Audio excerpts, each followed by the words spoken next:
Morning, ladies and gentlemen, I'm meadsyreplays. Welcome back to the channel. In today's video we are going to play the Panther I. It's a tank that I haven't played for a very long time. In fact, it was an okay tank when I like the Blitz, the old Blitz days. It was an okay tank. It was nothing special, but it wasn't a bad tank. It was a tank that you can perform well in, but it's also a tank that you could just get absolutely torn apart in. Wargaming decided to buff it a few years ago, and when they buffed it, it was really good, like really insane. The armor profile was incredible. You could bounce anything from heavy tanks, TDs, anything that was shooting you, you'd be able to bounce. And to be honest, it was slightly overpowered. But since then, Wargaming haven't really done anything to the tank. But I thought, you know what, I haven't made a Panther video since then, and I will go and make another one. I'll go and play it. And I struggled with the tank. I did struggle. I can't bounce anything. I can't get much damage. And it just doesn't feel the same tank that it was once it got buffed, even though it hasn't been changed.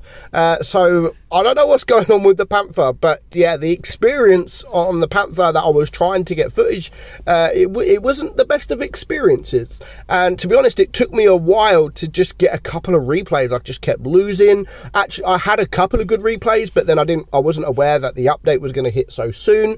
So I lost the replays, so I had to go and play it again, and I really did struggle. But yeah, it's not a bad tank. It's not like an awful tank, but it just, for me, it just doesn't feel the same. It doesn't feel like it used to be. So the DPM of the tank is 2,410. Now I am running this with calibrated shells just to give it a bit more penetration, because as I've said in a previous video a few days ago, when you're in tier 7, most of your games are going to be in tier 8. It's very rare that you actually see a tier 6 game. So you're coming up against strong heavy tanks with armor.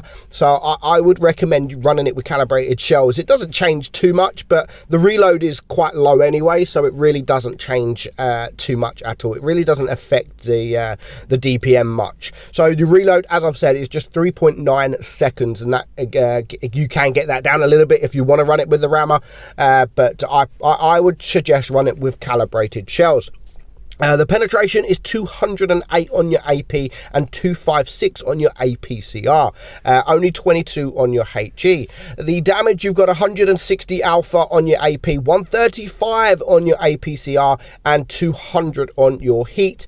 Aim time 3.5, and the dispersion is 0.290. You've got also 6 degrees of gun depression, which does struggle a little bit. Now, the top speed on this thing is actually 55 kilometers per hour, but it really doesn't feel like 55 kilometers per hour. It actually feels really slow, and that's for me, that's the biggest downfall with the tank, that it does feel very, very sluggish. I do think Wargaming need to change it again.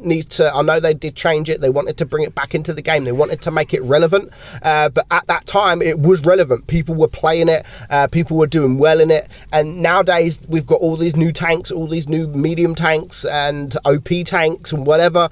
This tank is no longer relevant, and I think Wargaming need to do more for these tech tree tanks, especially tanks that are unique and famous, like the Panther and the Tiger I and stuff like that. I've seen the Panther in the flesh at Bovington, and it looks absolutely massive, and it does look really, really good. But nowadays in the game, it's not a tank that I would sit there and think, you know what, I'm going to go and play the Panther, because there is just there's many other medium tanks out there that performs much better than the Panther. So even though it shows that the speed is 55 kilometers per hour, but because it's just so heavy, it really doesn't feel like 55 kilometers per hour, and it does take a while to get up to that speed.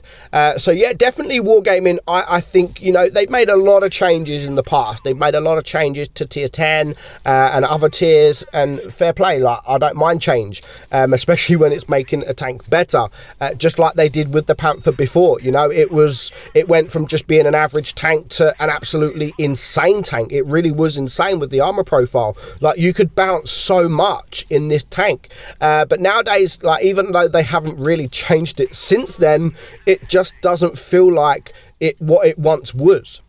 And it's a shame because the Panther is a legendary tank. You know, it should be a really good tank, like what they've done with the Tiger I. You know, the Tiger I is one of the most famous tanks in the world, but yet it was useless in the game. Wargaming decided to buff it. They gave it DPM, they gave it armor, and now it's actually quite a fun tank to play. And I think the Panther should match that. I do honestly think the Panther should match what they did with the Tiger. And fair play, they tried to, they did at the time. But now it's just no longer relevant. The tank really is no longer relevant. It's not really a fun tank to play. It's slow. The alpha is very, very low, especially if you're up against tier 8s and you have to use APCR. Then you're only doing 130 alpha per shot. And look, I mean, the speed, we are going 45, but the top speed's 55. And just look how long it's taken us to get there. So I would definitely, I mean, I would definitely change it. I would definitely give it a little buff somewhere else. Maybe not the armor profile. Like, you know, the armor profile is fine as it is. You can get some bounces if you're angled correctly or if you hold down. But maybe just a small change. Maybe a bit quicker, or the acceleration a bit quicker, or a bit lighter. Then I think that's all this tank needs. I don't want it to have like massive amount of armor where no one can pen you. But it was always nice when Wargaming did give it that armor profile that mediums did struggle to penetrate you, and that's maybe what it does need. You know, if they're not going to make it go quicker, a little bit quicker, maybe do give it a little bit more armor now. More armor than they did before, because the whole line, I mean, the whole line, if you look at the E50M is an absolute beast. You know, it's heavily armored. The upper plate is very, very strong. The turret's very strong, but on top of that, it still has its weaknesses. It still has weak points that you can penetrate, and that's what I think the whole line should be at.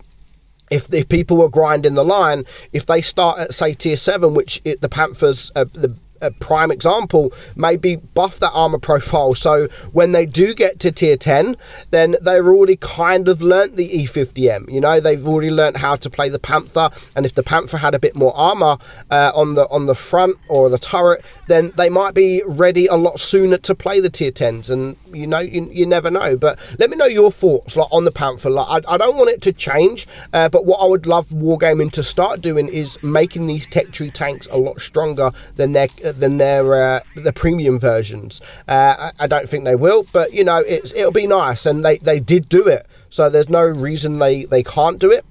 I just think that the Panther one does need a little bit of a change now. Like, they have changed it, yes, but I just think they need to change it up a little bit more.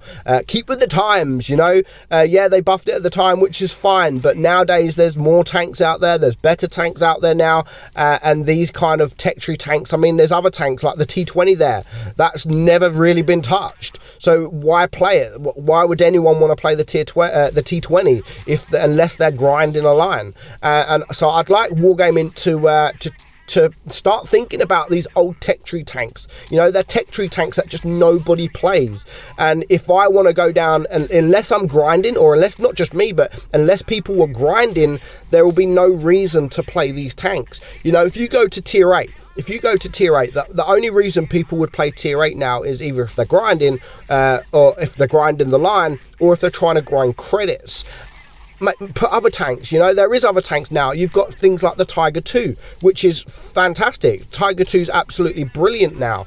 And if I was to go to tier 8 and just play in just to have a little bit of fun, then the Tiger II would be one of those options that I would play. You know, I'm not grinding a line, I'm not grinding credits, I just fancy playing tier 8, and the Tiger II will be one of them tanks. The same as tier 7 with the heavies, you know, the Tiger I, if I wanted to play tier 7 just to have a bit of fun without grinding or anything like that, and the Tiger I would be that. And I just think things like the Panther and other tanks, Wargaming need to up the level. They need to up the level of these tech tree tanks, so people don't just play them to grind the line and then never play them again.